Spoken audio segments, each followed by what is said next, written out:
1 Samuel അധ്യായം 27. ദാവീദ് ചിന്തിച്ചു, ഞാൻ ഒരു ദിവസം സാവൂളിൻ്റെ കൈകൊണ്ട് മരിക്കേണ്ടി വരും. ഫിലിസ്ത്യരുടെ നാട്ടിലേക്ക് രക്ഷപ്പെടുന്നതല്ലേ എനിക്ക് നല്ലത്. അപ്പോൾ സാവൂൾ ഇസ്രായേൽ അതിർത്തികളിൽ എന്നെ അന്വേഷിക്കുന്നത് മതിയാക്കും. ഞാൻ അവൻ്റെ കയ്യിൽ നിന്ന് രക്ഷപ്പെടുകയും ചെയ്യും. ദാവീദ് 600 അനുചരന്മാരോടൊത്ത് ഗത്തിലെ രാജാവും മാവോക്കിൻ്റെ മകനുമായ അക്കീഷിൻ്റെ അടുത്തേക്ക് പോയി. അവർ കുടുംബസമേതം ഗത്തിൽ അക്കീഷിനോടൊപ്പം വസിച്ചു. ദാവീദിനോടുകൂടെ അവൻ്റെ ഭാര്യമാരായ ജസ്രയേൽക്കാരി അഹിനോവാമും നാബാലിൻ്റെ വിധവ കാർമലിലെ അബിഗായിലും ഉണ്ടായിരുന്നു. ദാവീദ് ഗത്തിലേക്ക് ഓടിപ്പോയെന്ന് സാവൂളിന് അറിവ് കിട്ടി. പിന്നെ സാവൂൾ അവനെ അന്വേഷിച്ചില്ല.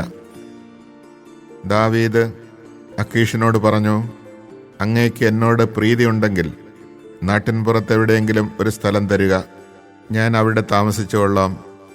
ഈ ദാസൻ എന്തിന് ഈ രാജകീയ നഗരത്തിൽ അങ്ങയോടൊത്ത് താമസിക്കുന്നു? അക്കീഷ് അന്ന് തന്നെ സിക്ലാഗ് പ്രദേശം അവന് കൊടുത്തു. അതിനാൽ സിക്ലാഗ് ഇന്നും യൂദാ രാജാക്കന്മാർക്കുള്ളതാണ്. ദാവീദ് 1 വർഷവും 4 മാസവും ഫിലിസ്ത്യദേശത്ത് വസിച്ചു. തേലാം മുതൽ ഈജിപ്തിലേക്കുള്ള വഴിയിൽ ഷൂർ വരെയുള്ള പ്രദേശത്ത് വസിച്ചിരുന്ന ഗഷൂര്യരെയും ഗിർസ്യരെയും അമലേഖ്യരെയും അവൻ അനുയായികളോടൊത്ത് ആക്രമിച്ചു. ദാവീദ് ആ ദേശം ആക്രമിച്ച് നശിപ്പിച്ചു. സ്ത്രീ പുരുഷ ഭേദമന്യേ എല്ലാവരെയും വധിച്ചു. ആടുമാടുകൾ, കഴുതകൾ, ഒട്ടകങ്ങൾ, വസ്ത്രങ്ങൾ എന്നിവ അപഹരിച്ച് അക്കീഷിൻ്റെ അടുക്കൽ മടങ്ങി വന്നു. നീ ഇന്ന് ആരെയാണ് ആക്രമിച്ചത് എന്ന് അക്കീഷ് ചോദിക്കുമ്പോൾ, യൂദായ്ക്ക് തെക്ക്, അല്ലെങ്കിൽ ജറാമില്യർക്ക് തെക്ക്, അതുമല്ലെങ്കിൽ കേന്യർക്ക് തെക്ക് എന്നൊക്കെ ദാവീദ് മറുപടി പറയുമായിരുന്നു. ദാവീദിൻ്റെ പ്രവൃത്തി ആരെങ്കിലും ഗത്തിൽ അറിയിക്കുമെന്ന് ഭയന്ന് അവൻ സ്ത്രീകളെയോ പുരുഷന്മാരെയോ ജീവനോടെ വിട്ടില്ല. ഫിലിസ്ത്യരുടെ നാട്ടിൽ വസിച്ചിരുന്ന കാലമത്രയും അവനിങ്ങനെ ചെയ്തു പോന്നു.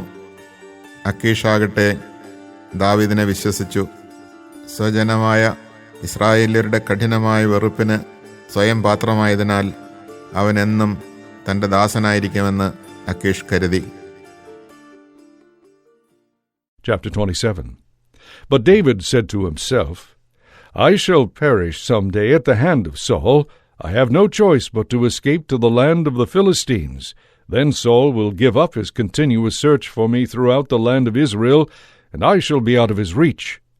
Accordingly, David departed with his 600 men and went over to Achish, son of Maoch, king of Gath. David and his men lived in Gath with Achish. Each one had his family, and David had his 2 wives, Ahinoam from Jezreel, and Abigail the widow of Nabal from Carmel. When Saul was told that David had fled to Gath, he no longer searched for him. David said to Achish, If I meet with your approval, let me have a place to live in one of the country towns. Why should your servant live with you in the royal city?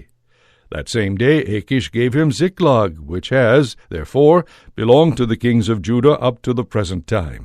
In all, David lived 1 year and 4 months in the country of the Philistines.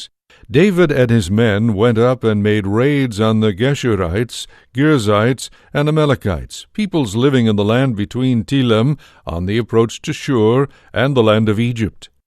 In attacking the land, David would not leave a man or woman alive, but would carry off sheep, oxen, asses, camels, and clothes.